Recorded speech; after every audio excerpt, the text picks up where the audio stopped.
Do you struggle with proper self-care? Do you feel like you're just too busy to eat right or get enough rest? Well, you're in luck because today we're going to talk about how to take care of yourself when you're too busy here on Get Organized with Jodi.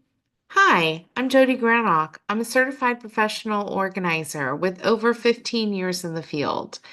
And you know the saying about walk the walk and talk the talk. Well, I'm going to speak to you today from personal experience as someone who used to not take good care of themselves because I was quote unquote just too busy for that. So let's talk about it.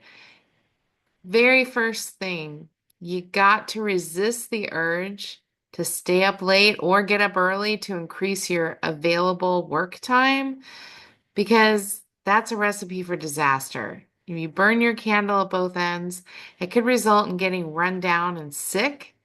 And if you get sick, that's several days that you may be missing out on work, which would only put you further behind. So instead of that approach, what's the solution? Well, it's nothing you haven't heard before. Taking the time to nourish yourself with proper nutrition and adequate rest keeps you healthy, focused, and energized to get things done effectively and efficiently.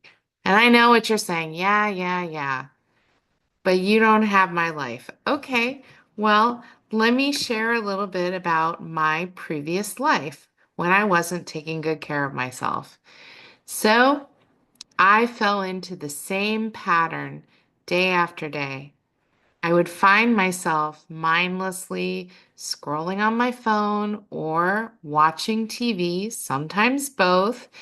And it's not like I couldn't record a show or a movie if I wanted to. It's just I felt this compulsive need, like, well, it's on right now, so I should just watch it right now. And I would stay up really late watching things that I didn't need to stay up late to do.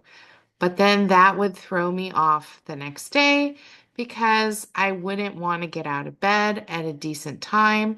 So then I would be pushing the envelope, hitting that snooze button, and just getting up at the last minute. Well, that means I didn't have time to take good care of myself with nutrition either. So it's grab something on the way to work that's, fast food or eat junk food at work.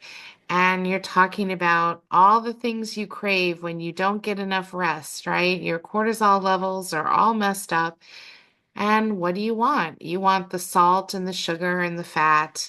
And that doesn't help because then you experience a crash, sometimes mid-morning, sometimes later in the day.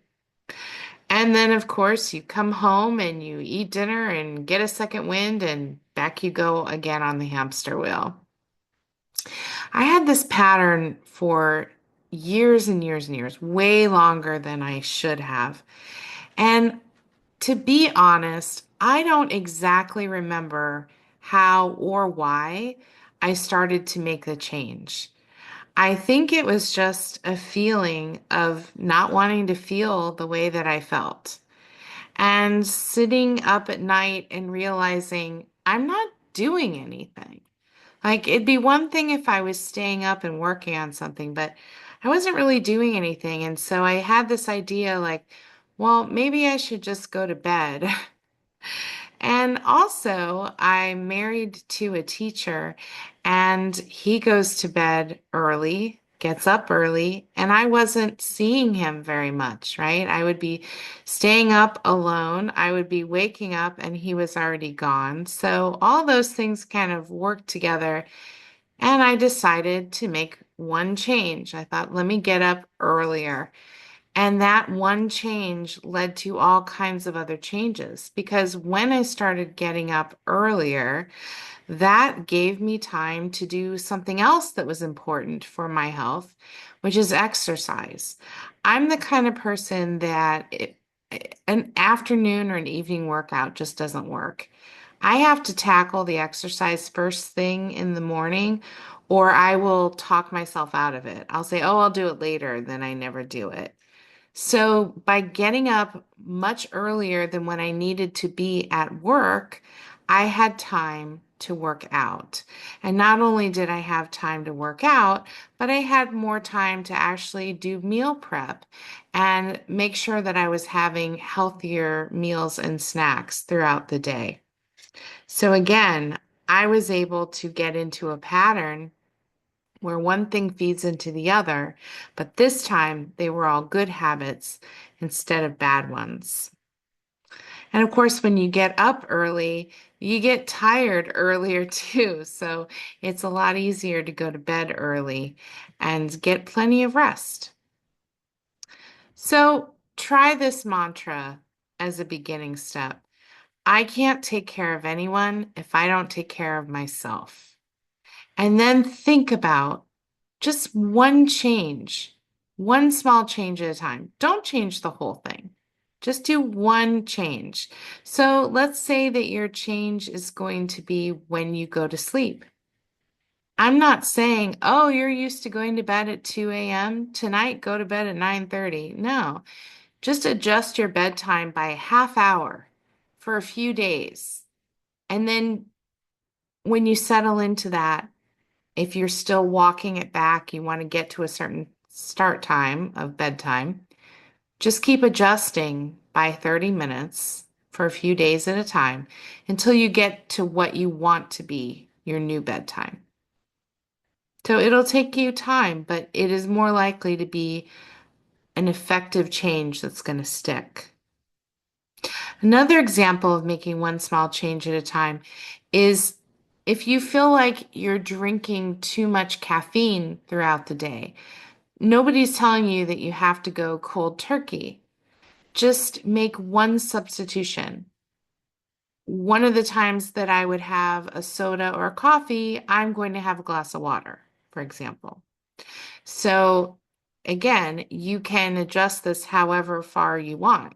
You can cut your caffeine habits in half. You can cut them by 2/3. You can cut it out completely if you're me, believe it or not. But yes, just make one small change at a time.